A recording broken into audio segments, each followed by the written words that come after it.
Olá, seja bem-vindo à nossa unidade 2, Dimensão Humana e Efetividade Organizacional.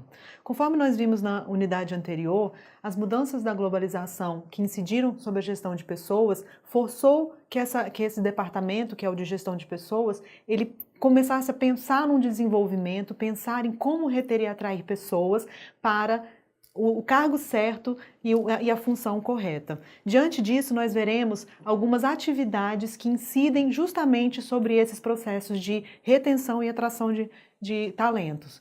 O primeiro processo que a gente pode chamar a atenção é a análise funcional. A análise funcional, ela diz respeito à descrição de toda a informação necessária para a pessoa que vai ocupar aquele cargo. Se eu não sei exatamente qual é o perfil que eu quero para o meu cargo, como é que eu vou encontrar essa pessoa no mercado? Então eu preciso saber qual que é o perfil comportamental, quais que são as habilidades que ela precisa ter, quais que são as competências que ela precisa ter, qual que é a experiência que essa pessoa precisa ter para poder ocupar aquele cargo. O que que ela vai fazer nesse cargo? Quais são todas as atividades, todas as técnicas que ela precisa dominar para poder atingir o seu potencial máximo nesse cargo. Então, depois que eu faço essa descrição, que inclusive é muito parecida com a descrição de cargos lá do plano de cargos e salários, que o plano de cargos e salários ele prevê inicialmente uma descrição detalhada desse cargo, a análise funcional, a única diferença é que ela vai um pouco mais profundamente dentro dessa questão da função. Ela não se prende tanto ao cargo, ela vai um pouco mais além, se preocupando com a função. Qual que é a função desse colaborador enquanto parte integrante da empresa, enquanto parceiro da empresa para o desenvolvimento estratégico da organização. Bom, aí a gente já analisei o meu cargo, já descrevi o meu cargo, agora eu preciso encontrar as pessoas certas para esse cargo. Se eu preciso encontrar as pessoas certas nesse cargo, eu tenho duas opções. Eu posso pegar quem eu já tenho dentro da organização e trazer para dentro, para esse cargo que eu estou disponibilizando, ou eu posso procurar esse talento fora da organização. Para isso, eu preciso de um processo seletivo dinâmico, criativo, sair daquela zona de conforto do processo seletivo de entrevista, de dinâmica, de aplicaçãozinha de teste. Eu preciso fazer o máximo possível com a minha criatividade na área de gestão de pessoas para eu atrair essa pessoa para a minha empresa. O processo seletivo ele precisa ser tranquilo, a pessoa precisa estar tranquila, não pode ser aquela coisa tradicional, muito fechada, muito tensa, que deixa o colaborador tenso. Muitas pessoas se queixam disso. Então, uma forma de você atrair bons talentos é fazer com que ele se sinta à vontade no seu processo seletivo. E, ao mesmo tempo, você pode utilizar os talentos que você já tem dentro da empresa. Você vai motivar os seus colaboradores e você vai aproveitar um talento que você tem para inserir nesse cargo. Então, depois que você avaliou o cargo, e colocou uma pessoa lá, você precisa agora avaliar se essa pessoa tem condições de se manter nesse cargo, se ela está desempenhando o seu papel e as suas funções de forma correta. Como é que a gente faz isso? Através de uma avaliação de desempenho. A avaliação de desempenho ela é justamente para conhecer o trabalho do colaborador, saber se ele tem o conhecimento correto, as técnicas corretas, a experiência correta, se ele está gerando resultado dentro do cargo que ele está ocupando. Para isso, a gente pode utilizar 4 tipos de avaliação que vão depender do contexto da empresa, da cultura, da necessidade que a empresa tem naquele momento. Inicialmente, nós temos a autoavaliação. A autoavaliação ela é interessante, porém ela tem uma questão que é o viés do próprio analisado. Como é que eu vou fazer uma autoavaliação a respeito do meu trabalho se eu sei que o meu gestor depois vai ver a avaliação que eu fiz a meu respeito? Então é muito difícil a pessoa se sentir à vontade, né, para realmente colocar exatamente como ela é naquele cargo, se ela é uma pessoa ética, se ela tem a experiência, se ela tem a técnica, enfim. Então, é uma avaliação que pode ser utilizada talvez como até para conhecer o seu funcionário, ver como é que ele se porta na organização, mas ela não é muito indicada. O segundo tipo de avaliação é a avaliação 180 graus. A avaliação 180 graus, ela preconiza que o líder avalie o seu liderado.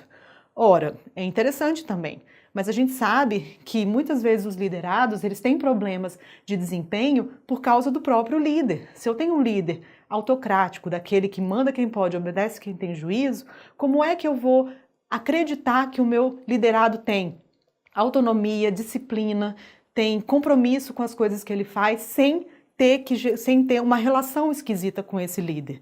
Então o desempenho ele está muito ligado à liderança. Quando o seu colaborador ele se sente à vontade para receber um feedback, para dar um feedback para o seu líder, como acontece, por exemplo, na avaliação de desempenho de 360 graus, ele se sente mais reconhecido e parte integrante da organização, porque ele sabe que ele é um parceiro, que ele tanto pode chegar no seu líder, no próprio líder, e dar um feedback a respeito do desempenho do líder, como ele sabe que ele vai receber um feedback e vai ficar tudo tranquilo e a avaliação de desempenho vai correr tudo bem. Então a avaliação de 360 graus é justamente isso. Ela é diferente da de 180 graus na medida que o líder avalia o liderado e o liderado também vai avaliar o seu líder. E aí a gente descobre quais são os problemas nas relações, a gente descobre quais são as questões no desempenho, nos resultados, enfim. A avaliação de desempenho 360 graus ela tem esse poder. A última avaliação de desempenho que a gente pode trazer para vocês é a avaliação de desempenho por competências. A avaliação de desempenho por competências, ela vai avaliar exatamente aqueles 3 elementos que a gente já conhece, que é o conhecimento, a habilidade e as atitudes. Com a avaliação de competências, por competências, eu vou conhecer, saber se o meu colaborador, se o meu liderado tem as competências necessárias para estar naquele cargo, se ele tem os conhecimentos necessários, se ele tem as habilidades que eu preciso e se ele tem uma atitude, um comportamento atitudinal dentro daquele cargo. Depois que eu fiz a avaliação de desempenho, já sei como está a situação da minha empresa, já sei como estão os resultados, fiz um levantamento geral da situação do desempenho dos meus colaboradores, eu preciso levantar as necessidades de treinamento. Não adianta eu avaliar, para achar bonitinho que eu fiz uma avaliação de desempenho. Isso tem que me gerar um indicador, que a gente depois vai até falar um pouco sobre indicadores, ele tem que me gerar resultados para que eu possa trabalhar com isso, para que eu possa ver os pontos de melhoria que os meus colaboradores necessitam. Então, por exemplo, se eu tenho um determinado setor, que precisa trabalhar com um tipo diferente de software, então eu preciso treinar os meus colaboradores para que eles estejam preparados para trabalhar com esse software. Se eu tenho problemas, por exemplo, eu tenho um setor que precisa aprender, está precisando resolver questões de relacionamento interpessoal, eu posso fazer uma capacitação na área de relacionamento interpessoal, mas eu só posso saber isso, eu só posso fazer isso se eu tiver indicadores relacionados ao meu desempenho, se eu souber onde está o problema da minha empresa.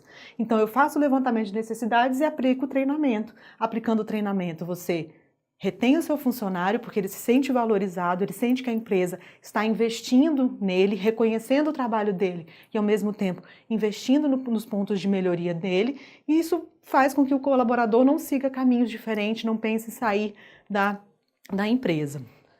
Bom, gente, vamos resumir tudo, pegar tudo isso e vamos resumir. Então, primeiro, o que a gente faz? Primeiro, você precisa ter um cargo muito bem definido, muito bem descrito, muito bem analisado, com funções e necessidades bem definidas. Eu tenho o meu cargo bem definido, tenho as minhas funções bem descritas, eu preciso ter um programa de seleção que traga o talento lá de fora ou que retenha o meu talento de dentro para ocupar esse cargo, aproveitar os talentos que estão disponíveis no mercado e, ao mesmo tempo, aqueles que estão dentro da própria casa. Depois que eu retive meus talentos, que eu atraí os meus talentos, depois de 3 meses, 4 meses, é interessante fazer uma avaliação de desempenho. Avaliar como vai o desempenho do meu colaborador naquele cargo, se ele está conseguindo se adaptar à empresa, se ele está conseguindo seguir as normas, se ele está conseguindo aplicar a experiência dele, está tendo liberdade, como é que está a relação dele com o líder, né? Então tudo isso vai ser muito interessante. E aí depois que você avalia esse desempenho, então você faz um levantamento das necessidades de treinamento para você justamente aplicar reciclar alguns conhecimentos que esse colaborador já possui e, ao mesmo tempo, desenvolver novas competências, desenvolver novos conhecimentos, fazendo com que esse colaborador ele siga em frente e consiga se adaptar melhor ao seu cargo. Bom, pessoal, na próxima unidade nós vamos conhecer os elementos que permeiam as relações entre os colaboradores e as organizações. Fique comigo!